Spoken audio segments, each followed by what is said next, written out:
e muito boa tarde, sejam então muito bem-vindos aqui ao nosso Faz Sentido e nesta nossa hora de hoje fecharemos a semana também da melhor forma possível. E apesar do livro que se segue nos levar numa viagem que naturalmente será dolorosa para tempos históricos, importa reter depois aquilo que mais representa também, e que representam estas páginas, o poder da força humana. E é um prazer enorme também voltarmos a receber, passado algum tempo, a aclamada autora Luíse Valente. Não é, Luíse? E eu digo isto com muito carinho, obviamente. Obrigada. Seja muito bem-vinda de novo. Um grande ano para si. Obrigada. Sente-se aqui connosco, por favor, Luíse, para nos contar tudo sobre esta sonata em Auschwitz. Eu confesso que, obviamente, quando recebi o livro, para já, é sempre um prazer estar consigo e é uma aclamada autora e é uma credibilidade e uma intensa paixão com que escreve.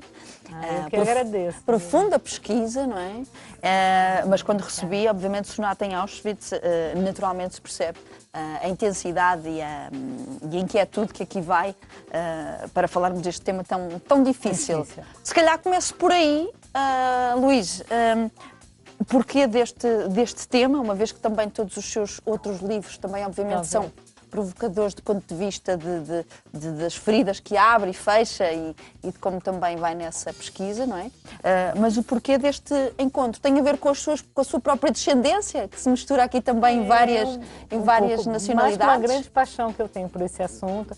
Primeiro, assim, eu quero agradecer, né, o convite para vir aqui no programa. Pode vir para cá viver à vontade e sempre me dá sorte, viu? Porque da outra vez eu vim com uma praça em Antuérpia e tive uma recepção muito bacana em Portugal, então fico feliz. Ai, que bom, eu sou brasileira, então eu tenho minhas superstições. Que bom, então, estou muito feliz de vir aqui. Ficamos muito felizes, sim. E o Sonata em Auschwitz é um livro, eu trabalho muito com uma base de pesquisa histórica, para romance histórico. Eu sempre escrevi muito um livro focado na parte do Holocausto. O meu livro anterior, A Praça em Antuérpia, eu tinha falado da questão dos refugiados na Segunda Guerra, no cônsul Aristide Sousa Mendes. E nessa eu quis falar especificamente desse período do Holocausto.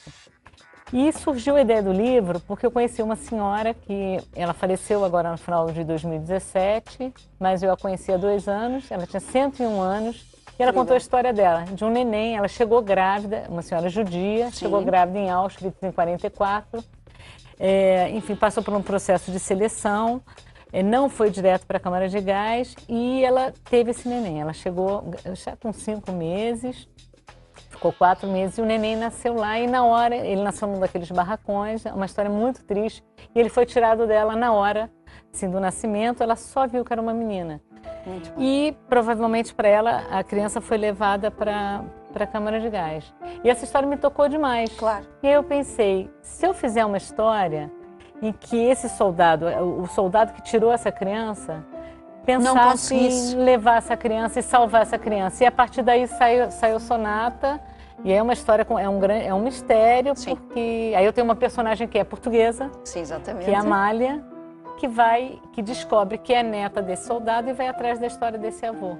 Incrível como é que realmente basta ouvirmos, no seu caso, Luís, esta mulher que conheceu e que mudou completamente a sua vida e a sua escrita, não é? Portanto, originou este grande sucesso, este romance. Baseado então em factos reais, como tem também descendência alemã, misturada com portuguesa e com brasileira.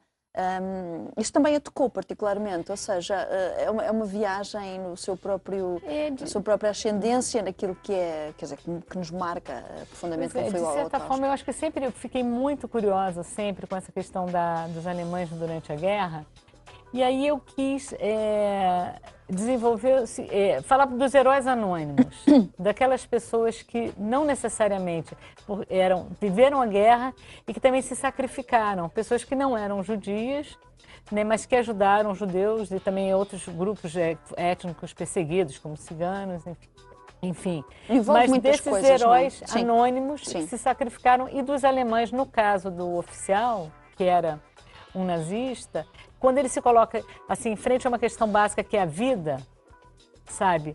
Como que ele sacrifica a própria família dele para salvar uma outra família, né? Então isso é um livro muito assim sobre, eu digo duas coisas do livro. Eu acho que ele é um livro muito sensorial, porque eu procurei descrever assim a chegada no campo, a viagem do trem, como é que as pessoas ficavam 3 dias dentro de um trem de gado, sem tomar banho, sem ter água para beber, sem ter um lugar para fazer as suas necessidades fisiológicas. Como é que era isso? Não é? É surreal. Eu acho que até mesmo para a Luísa, certamente, como autora e com toda a criatividade e imaginação que possa ter, deverá certamente ter sido difícil também dissociar-se do que é sermos humanos, não é? E sobretudo, estamos a escrever sobre uma coisa que aconteceu. Não é? Como é que humanos conseguem fazer isso, provocar isso a humanos? Exatamente não é? isso. Que bom que você percebeu exatamente isso que você está falando. O que eu fico é sempre com uma profunda também, quer dizer, nostalgia quando são estes temas, não é? Porque são coisas que realmente nos ultrapassam enquanto seres humanos. Como é que é possível? Mas enfim, há muitas coisas assim na vida que também não se conseguem explicar. Eu sei que foi fisicamente a Auschwitz também, não é? Sim. Pessoalmente foi. Lá está, um outro momento que certamente, quer dizer, marcou também profundamente. Foi durante a escrita? Foi durante o processo. Eu gosto muito de trabalhar. É o seu método. Que eu estou escrevendo. Os atores têm um método, Exatamente. alguns deles têm um método. O seu é esse. Eu tenho minha formação toda é do jornalismo, mas enfim, estou me dedicando já há alguns anos mais à parte da literatura de ficção. Mas eu acho que eu gosto disso que a gente tem do jornalismo, que é ir lá ver ao os lugares. Não é? Fiquei 3 dias lá no campo, fiquei hospedada numa cidadezinha perto, para fazer os caminhos, como se eu fosse a personagem, entendeu? Perceber os caminhos. Oi? Emocionou-se? Sim, muito. É muito emocionante, porque é um lugar muito pesado, mas eu acho que é importante que as pessoas visitem Auschwitz, visitem o campo, para que essa história não se repita mesmo, sabe? Sim, e lá está, para se calhar percebermos que o ser humano é capaz do pior, mas por outro lado é capaz também das coisas mais bonitas, sim, não é? E os movimentos individuais, que a gente tem que acreditar muito na nossa própria ética, sabe, no respeito à vida. Então, sim, se você tem uma ação individual, fala por muitos, e vai contagiar, porque o seu livro também pretende isso, eu sinto isso, porque depois também é uma sonata em Auschwitz. Não estamos só a falar do terrível que tudo isto envolveu, estamos a falar de uma sonata também que parece parece que embala de uma outra maneira todo o sofrimento, não é? Isso é uma história assim, para te contar a história da sonata, é porque o personagem, ele sempre quis ser músico. A sonata, e aí o que aconteceu? Eu, coincidentemente, tenho um sobrinho, o jovem, está com 24 anos hoje, que tem a idade do personagem, e ele é músico, ele é maestro, e ele compôs essa sonata. Uau. Que a gente escuta é composta por ele. Não há coincidências, não é, Luís? Personagem. Pois é.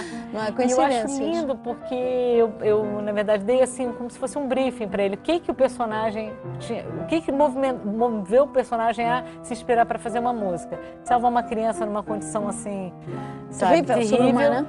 E ele fez a música, e a música pode ser, eu tenho um site, podemos fazer o download, sim.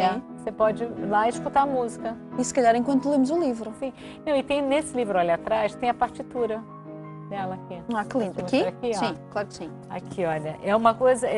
Só tem na edição portuguesa.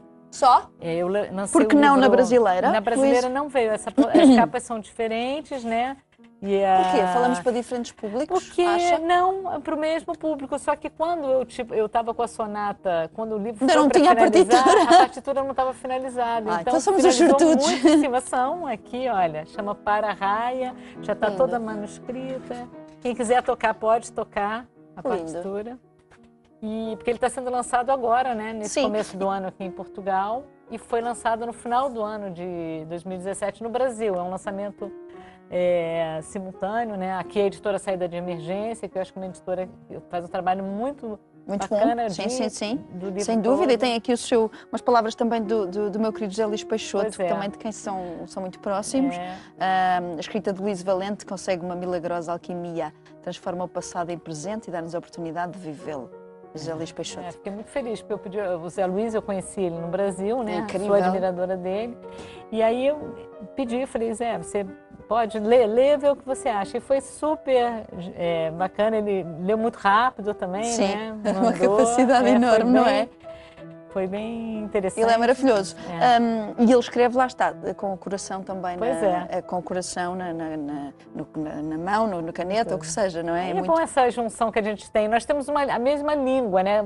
Apesar das diferenças de língua mesmo, enfim, nós falamos a mesma língua, o português. Então é muito bom que nós brasileiros, autores brasileiros, possamos estar tendo agora um espaço aqui em Portugal. Claro né? que sim, e que os nossos também possam chegar ao Brasil. Nós adoramos os portugueses, os autores portugueses. E nós também gostamos muito de vocês verem agora esta troca de elogismos, que é normal, irmandade é assim mesmo. Exatamente. Agora, o que é certo é que vivemos tempos em que muitas vezes o que é mais plástico ou o que é mais, sem dizer plasticidade, mas a literatura às vezes um pouco mais simples ou não tão intensa do ponto de vista de escrita e de tema, ocupa um lugar de destaque, não é? E o seu tipo de escrita realmente tem um sucesso enorme. Acha, Luísa, que também significa que as pessoas nos dias de hoje, lá está, procuram esse crescimento individual, continuam a querer literatura de qualidade, que os faça refletir nas coisas, que o faça descrever, viver outras vidas também. Eu espero que sim. É o que costuma ler também. Sim, porque o que eu procuro fazer é escrever sobre um tema que eu acho que é importante, necessário, mas de uma forma que prenda o leitor. Claro, então eu costumo ter capítulos curtos, uma trama que tem um certo mistério na trama, mas sempre procurando, eu acho que essa qualidade de informação, qualidade de história, mesmo de elaboração de trama, mas de uma forma que seja assim, envolvente. E que agarre, não é? Eu escrevi sobre um assunto que eu gosto de ler. Claro então que sim. Eu escrevia... a pensar também naquilo que gostaria de ler. E falando desta história também, já falámos da contextualização, temos esta Amália, então, esta portuguesa que regressa. Amália também não é um nome escolhido à toa, mas penso eu, mas só falta cantar também, uma sonata, um outro tipo de sonata, mas que vai então à procura deste seu familiar, deste seu descendente, que terá tido esta ação tão heroica num momento tão difícil. Como desde a Praça Antuérpia, é uma coisa que vem meio inconsciente, mas dessa ligação dos personagens protagonistas portugueses. Eu tinha na Praça Antuérpia e agora na Sonata, com a Amália. A Amália nasce na década de 70, o livro começa perto do ano 2000, e depois é uma volta ao passado. E a Amália descobre, em certo momento, que ela tem um avô que foi um oficial nazista. E ela não sabe nada dessa história. E ela descobre, por acaso, quando chega às mãos dela, uma sonata composta por ele para uma menina judia. Então, a partir daí que ela vai investigar e sai de Portugal, a Amália vai para o Brasil, depois vai para Berlim, faz um bom ela roda vários lugares, mas ela vai atrás dessa menina para saber a história do avô. E aí ela vai descobrindo essa redenção da família mesmo, porque ela tem meio que uma vergonha de ter um passado nazista que ela nunca soube e que o pai nunca falou. Enfim, espero que as pessoas tenham curiosidade no mínimo. E que vão ter consigo, porque a Luísa vai estar agora fisicamente a apresentar o livro. Eu tenho o prazer de estar aqui exclusivo primeiro, mas depois vai estar onde? Olha, dia 24 de janeiro, né, que é a semana que vem. Eu vou estar na FINAC do Chiado, a partir das 6h30 da tarde. Muito bem. Vamos ter leituras, né? E é dia do meu aniversário, então eu também estarei comemorando com o livro. É supersticiosa. Posso avançar já com parabéns? É melhor não? Pode. Posso? Parabéns avançados, mas só quando naquele dia. Tá. E no dia 27 de janeiro, eu também faço uma apresentação na Livraria Bertrand de Santarém. Que bom. Às 4 da tarde, a partir das 4, a gente vai fazer leituras, vai ser bem interessante, para falar um pouco mais do Então ainda vai estar por cá uns dias? Sim. Certo, Luísa? E vou ficar mais porque estou fazendo pesquisas para um novo livro. E tem alguma coisa a ver com este tipo de temas? Também acho que com períodos de perseguição. Eu quero ver se eu abordo algo, enfim, mais do período da Inquisição. Que eu acho então, se calhar fazemos uma coisa. Nos dias em que cá está, Luísa, mais uma vez lhe digo que é sempre um prazer recebê-la. Muitos parabéns por esta obra incrível e tão intensa. Já faço-lhe um convite para irmos ver a peça de teatro que se segue, que é um ator incrível. O senador também que está presente é incrível. Tenho a certeza que, se calhar, com este tema que vem aí, também se vai inspirar. Está curiosa? Estou curiosa. Bom, Estou curiosa. Grande beijinho, Luís. Tá, Tudo bom? beijo, Beijinhos. obrigada. E se gostava de ter este livro na sua vida, também é muito simples. Temos 5 livros que podem ser seus, é só enviar os seus dados pessoais para fazsentido.passatempo@sic.empresa.pt. Habilite-se e descubra mais sobre esta história que é tão intensa e tão marcante.